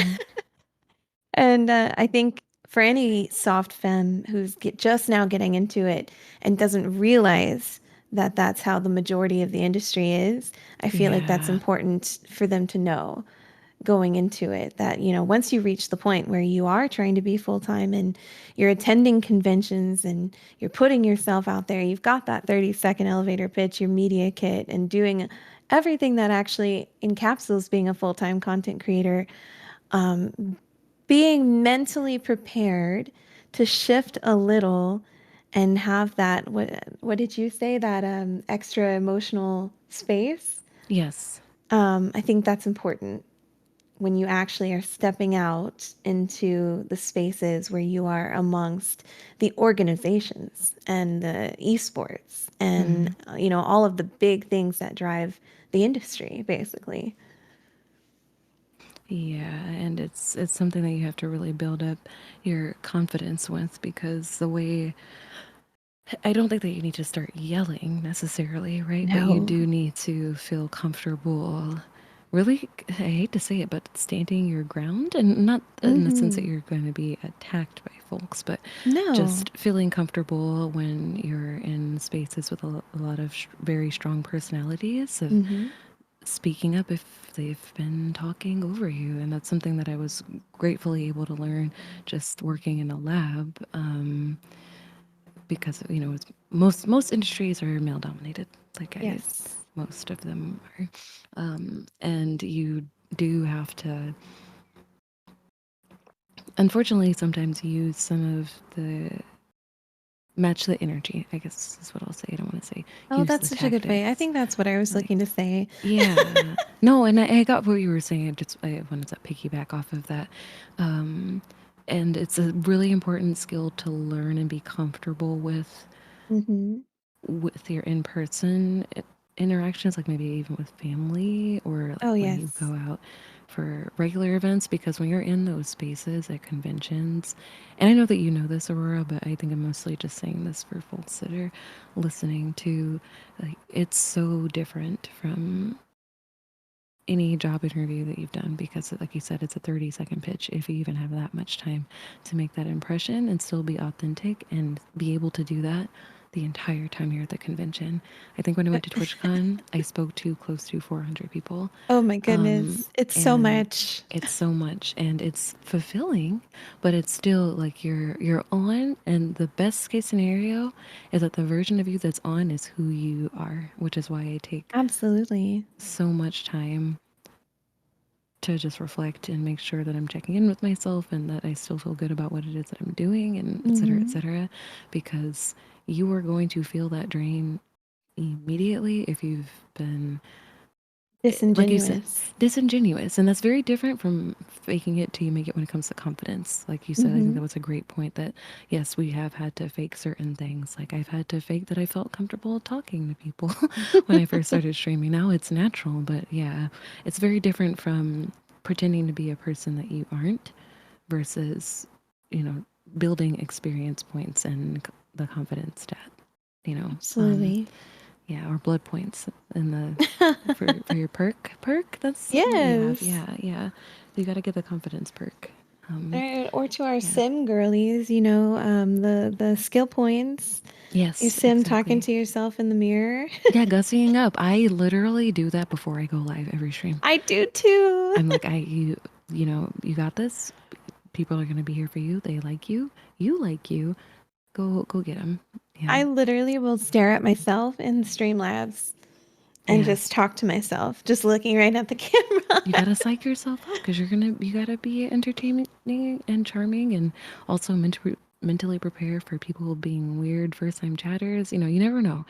don't. So, but we make the best of it regardless, right? Yes, we do. And we take breaks. That's a big Yes, one. we do. We take breaks. Like I said, we had Brat Summer, Anguish Autumn, and Whimsy Winter. That's gonna be the rest of 2024. We gotta let ourselves have a bit of anguish right now. I'm not gonna try to, you know, we're No, not gonna. don't force anything. Yeah. Grieving is an important part of life. Yeah, yeah, And yeah. I think that's also something worth mentioning before we wrap up. Hmm. Um, I feel like a lot of soft femmes feel pressured to stay, feel not pressured. Let me back up a little bit. I feel like a lot of soft femmes think that being soft means that you internalize the dark. Mm. Hmm. But the thing about life, especially about being soft, especially about embodying that divine feminine energy, is everything is a balance Hmm. and you don't have light without dark. And being femme to me is honoring not just my laughter, it's not honoring just my happiness and my joy, but it's also honoring my grief and honoring when I'm not okay and being able to have the wherewithal and the strength to tell myself that I'm not okay, but Hmm. also telling myself that it's okay to not be okay. Hmm. Because I feel like the longer you ignore grief and the longer that you ignore ill feelings in any situation, regardless of what you're going through, the more it festers and Exactly. creates a really unhealthy balance between your masculine and feminine. Hmm. You start going into those like attack modes when you'd rather Yes. be soft. Yeah. Yes, yes. And Yeah. to be fair, I have to say I that was me the last couple days. And I Yeah. had to step away from social media. And I feel like a lot of soft femmes have felt, that feminine rage has been prominent Oh the yeah. past couple of days. Yeah. But that's when it's important to step away and ask yourself, is this all my grief talking or is it my lack of handling my grief? Mm. And I think I hope any femmes who are listening to this that they hear our conversation, they hear us being vulnerable about our experiences and about where we've come from and understand that, not everything has to be love and light. Oh, exactly. Yeah, it's everything in between because it's all a part of our experience. And I'm really glad that you said that because, yeah, being genuine includes feeling your full spectrum of emotions and not stuffing them away. So, Hmm. yeah. Well, I suppose it's about time to wrap up. We've been yapping. We have been. This has Yeah. been extremely cathartic, and I've very much enjoyed having you on my technically second but first episode, yapping with somebody. This is so lovely. This is honestly, Aurora, I feel more grounded than I did Good. earlier today. So thank you for making the time. I know we've been juggling, but I think that this was all in divine timing, actually. So, I 1000% agree. mm. I think I needed this today. Um, so to wrap up, what advice would you give to soft femme individuals looking to enter the streaming world? And in that sense, what impact do you hope to have on them as you grow as a creator? Oh, that's a good question. I hope that I will show them the importance of asking for help early on. And and when I say asking for help, I don't necessarily mean with content. I think I mean with connecting with each other, Mm-hmm. and not in a networking sense. Networking is an important skill that you need to learn just in general, but having like human level conversations with people is something that I hope that people try to do early on, because I think it'll save a lot of frustration and loneliness that can come with this field, because even though we are talking to people every day when we're live, we're doing it for the most part to our screen, and it's so Mm-hmm. important to remember that. I don't know. I always think of like plants and like flowers and stuff. Like flowers can't really exist on their own. They need to either be around other flowers so that it can get pollinated, and all that sciencey nerd stuff that I won't get into. But we can't exist as satellites and on our own. And yeah, I hope to learn to take breaks and connect with people outside of when you're live. Because I feel like I've been doing really good with that for the last like 3.5 years, but this year I was super intentional about it, and I've met so many wonderful people because of it, and I feel so much less anxious about talking to people now, because I'm like, wait, there's Yes. so many good people out there, I just need to talk to them. Who would have thought you have to actually talk to people to see what they're like? Whoa. Wow. And that's also a good reason to put yourself out there to be invited as a creator to conventions. Mm-hmm. Um, I actually, when I got accepted to DreamHack, and I was telling the entire world that I was so excited because it was my first creator badge, Mm-hmm. um, I actually had a lot of femmes DM me saying, I didn't even know that that was a thing. And I was like, Right. yeah, it's actually a really important part of the thing.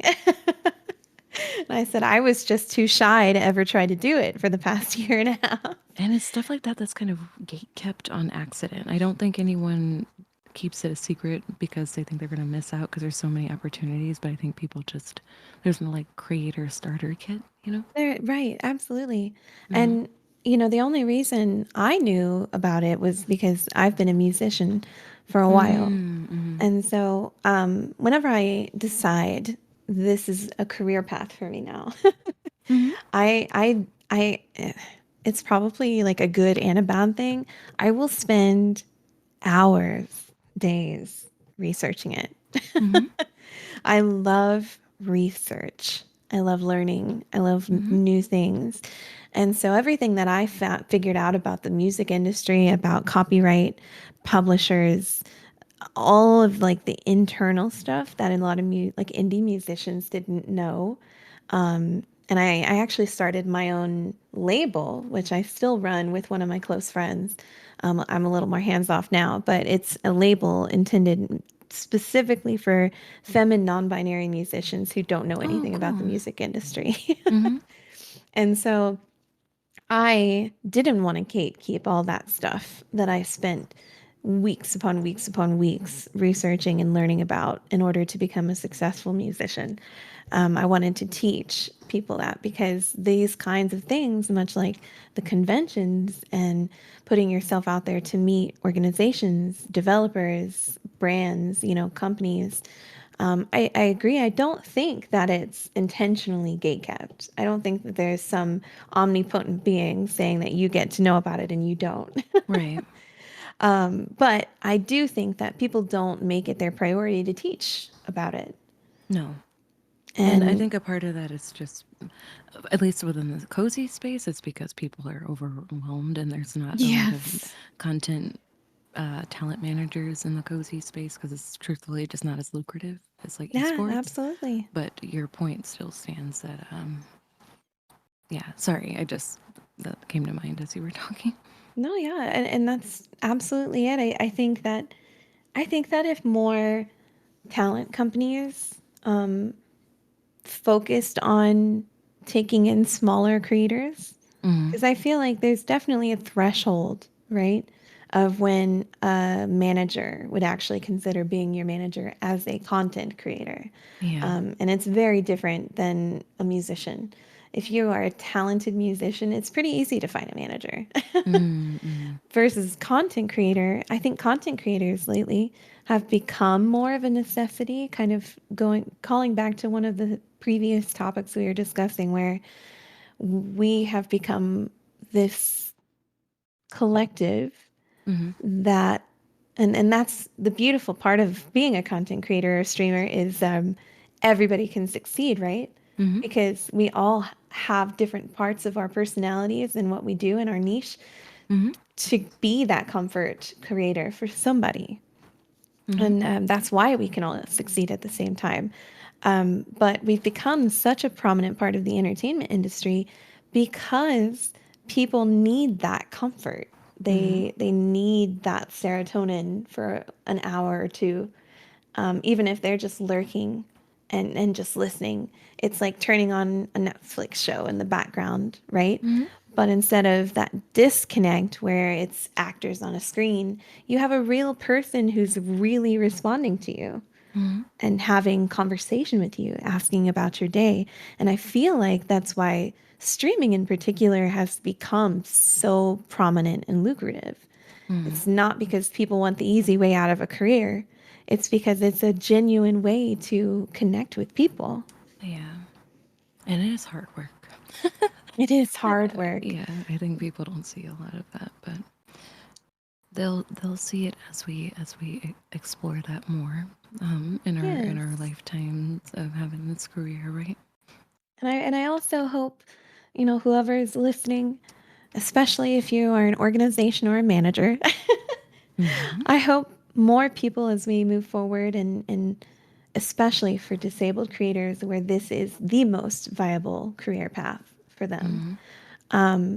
More people talk about these ways to be successful, like the importance of having media kits, the importance Mm-hmm. of going to conventions, or the importance of networking outside of your niche.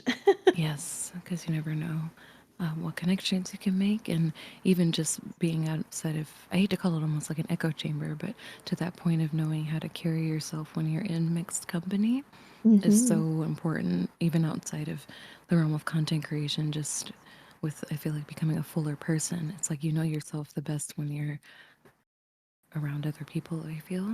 I Because agree. you can see that comparison or contrast. But Right. Well, this has been just such a lovely talk. Dimbley, I am so grateful that you said yes to come on to episode 2 discussing being soft in the industry. Where can people listening find you? And what is your hours? What can people expect to see from you moving forward? oh my goodness, okay, executive functioning. Here we go. You can find me across the internet at knimbley.garden. I am Knimbley on most platforms, unless you see someone named Kevin. That is my nemesis. Kevin is Kevin Knimbley, and he abbreviated it to Knimbley. So I am Knimbley everywhere except for when I'm Kevin. And I typically stream on weekdays around 12 or 2, somewhere in between 12 to 2 p.m. Pacific time. What can people expect to see from you moving forward? Oh, uh, people can expect me to continue to be their high femme comforting friend and lore keeper, which basically means I am soft crybaby who likes to talk at length about the media analysis, art history, and science of all different kinds of media, but specifically fantasy games, and trying to enrich both myself and others through video games. Yeah, I wanna be like Miss Honey if she were a gamer and had ADHD. So yeah. Beautiful. I love that. Well, Nimley, this has been a wonderful experience. Thank you so much for joining me at the tea time table.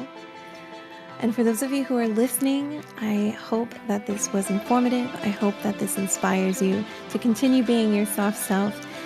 And from me to you, I will see you at the next tea time. Sincerely, Aurora.